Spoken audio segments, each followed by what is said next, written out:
Assalamualaikum warahmatullahi wabarakatuh. Kami dari kelompok 1 akan menjelaskan tentang siklus pendapatan dari PT Dragon Forever. Anggota kelompok kami terdiri dari Laura Junito Florencia dengan NIM akhir 118, Nisrina Audi dengan NIM akhir 165, Putri Fazia dengan NIM akhir 96, dan Mai Arta Pakpahan dengan NIM akhir 098. Yang pertama, proses penjualan. Ketika buyer memesan barang, contohnya shirt, buyer terlebih dahulu akan memberi BIM atau Bill of Material. Setelah itu, membuat PO dan pihak penjual akan memberi Bill of Material kepada bagian pabrik, dan bagian pabrik akan mempelajari BIM terlebih dahulu. Setelah itu, pihak dari purchasing akan memesan material serta bahan yang diminta buyer ke supplier yang sudah ditentukan. Setelah bahan material diterima, baru akan dilaksanakan untuk cutting bahan sesuai permintaan buyer. Lalu sampai ke produksi. Setelah cutting, mungkin masih banyak proses-proses, lalu masuk ke produksi untuk konveksi. Kemudian bagian gudang. Setelah menerima surat order penjualan, pihak gudang akan memeriksa barang pesanan. Di gudang ini diperiksa apakah barang yang akan dikirim sudah sesuai dan tidak memiliki kecacatan atau defek. Sesudah pesanan diperiksa, pesanan akan diteruskan ke bagian pengiriman untuk diproses pengirimannya.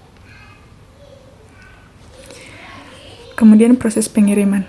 Buyer memberi tanggal berapa barang harus dikirim, HOD-nya. Contohnya 2 minggu. Sebelum 2 minggu ini, buyer harus sudah melakukan booking. Contohnya untuk kontainer, pengiriman apakah sudah sesuai dengan kuantiti barang. Karena kebanyakan tujuan pengiriman adalah luar negeri. PT ini kebanyakan melakukan ekspor ke Amerika Serikat. Tapi sebelum proses booking, pihak perusahaan harus melakukan ukur kuantiti dan menyesuaikan barang yang akan dikirim. Pada hari jatuh tempo, barang harus keluar masuk ke loading deck. Setelah itu, pihak shipping membuat dokumen faktur. Contoh umumnya akan dikirimkan ke pelabuhan TJ Priok. Setelah dokumen siap, pihak kepebayanan akan memeriksa dan memasang segel, lalu barang akan diberangkatkan. Setelah menerima pesanan dari pihak gudang, barang disiapkan untuk dikirimkan. Sebelum dikirim, pihak shipping harus memeriksa barang terlebih dahulu dan memeriksa transportasi untuk mengirim pesanan. Lalu membuat 2 nota pengiriman. Nota pengiriman beserta pesanan pembeli akan dikirim ke pembeli. Nota pengiriman akan diteruskan ke pihak penagihan dan penerimaan kas. Setelah itu, barang akan dikirim ke alamat pembeli.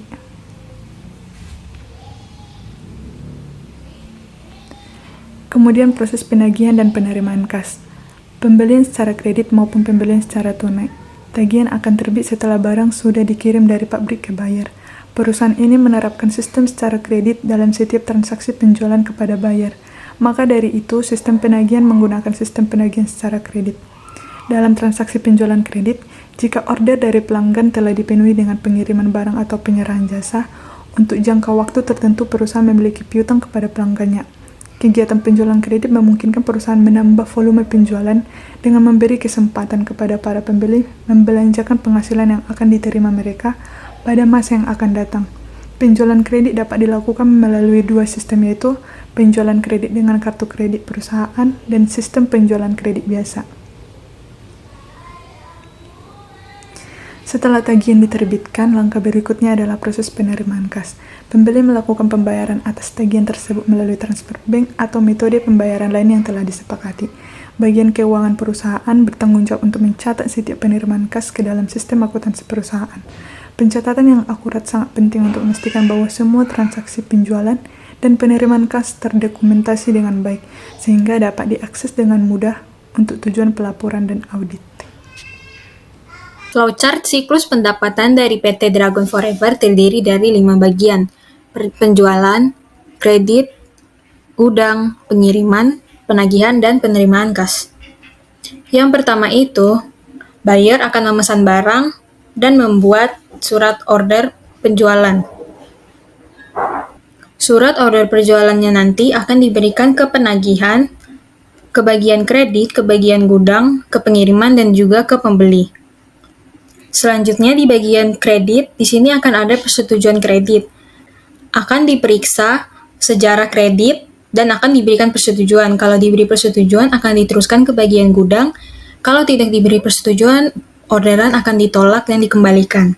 Setelah persetujuan kredit sudah ditandatangani, akan diteruskan ke bagian gudang. Di gudang ini, pesanan akan disiapkan dan dikeluarkan, lalu akan diteruskan ke bagian pengiriman. Sebelum barang dikirim, pesanan akan diperiksa terlebih dahulu apakah sudah sesuai dan tidak memiliki kecacatan atau defek. Sebelum dikirim juga akan diberikan nota pengiriman. Nota pengiriman akan dikirimkan ke pembeli dan ke bagian penagihan. Nota pengiriman yang akan dikirimkan ke pembeli akan dikirim bersama dengan pesanan. Setelah nota pengiriman diserahkan ke bagian penagihan dan penerimaan kas, akan dibuat faktur penjualan. Lalu, di sini akan dilaksanakan pembayaran. Setelah melaksanakan pembayaran, akan dicatat ke penerimaan kas. Setelah uang diterima dan barang sudah sampai, maka siklus pendapatan ini sudah selesai.